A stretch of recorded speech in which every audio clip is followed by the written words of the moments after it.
Ano kaya yung mga activities na pwede natin gawin sa trampoline park? Pwedeng mag-basketball. At syempre, pwedeng tumalon-talon. Yeah! Nako, hindi lang tayo magtatalunan dito dahil merong exciting games para sa ating lahat. Team Yay! Time out now!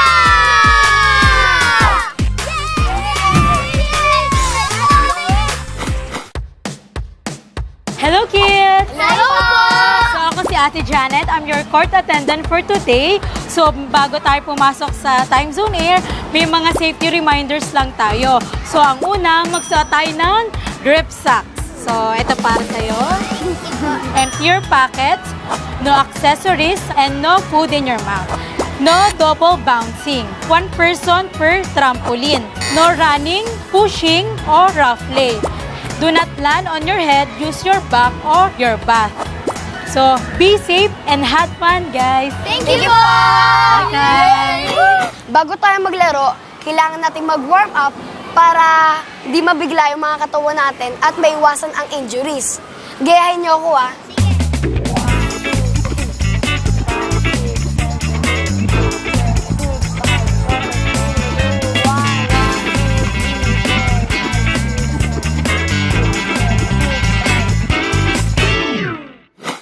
Ang lalaroin natin ay dodgeball with a twist.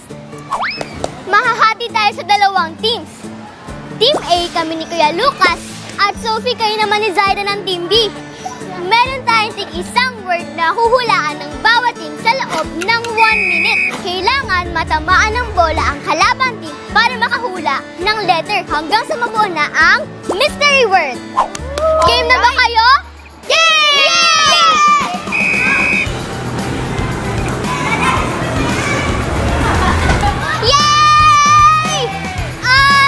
Letter A!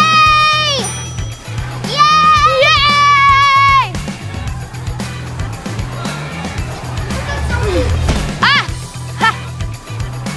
Oh! Yay! Oh, yeah!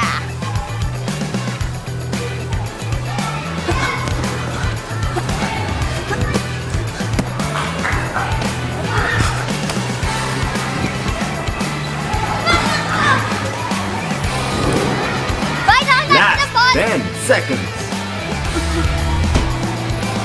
T! 5, 4, 3, 2, 1. Yeah! R! R! R! Yeah! It's tropa! Tropa! Yeah!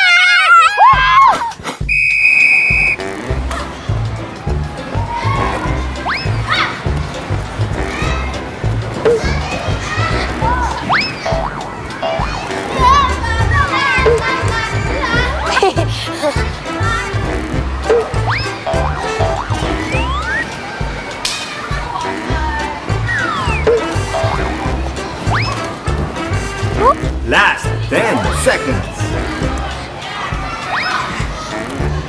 5, 4, 3, 2, 1. Dahil natamaan si Kuya Lucas ni Zyren, pwede silang manghula ng isang letter. Letter Y. Wala. So, dahil walang Y, huhulaan nyo na yung mystery word! Pero, walang hint. Matuto! The mystery word is friend. Ang nanalo ay Team A! Congratulations for amazing! Yes! For bongga! Sobrang fun ng game na yun, no? Oo nga eh. Hindi natin naramdaman yung mga pagod natin. Kasi nag-enjoy ang lahat. Tama! At mas naging madali at mas masaya ang laro natin dahil sa teamwork. Importante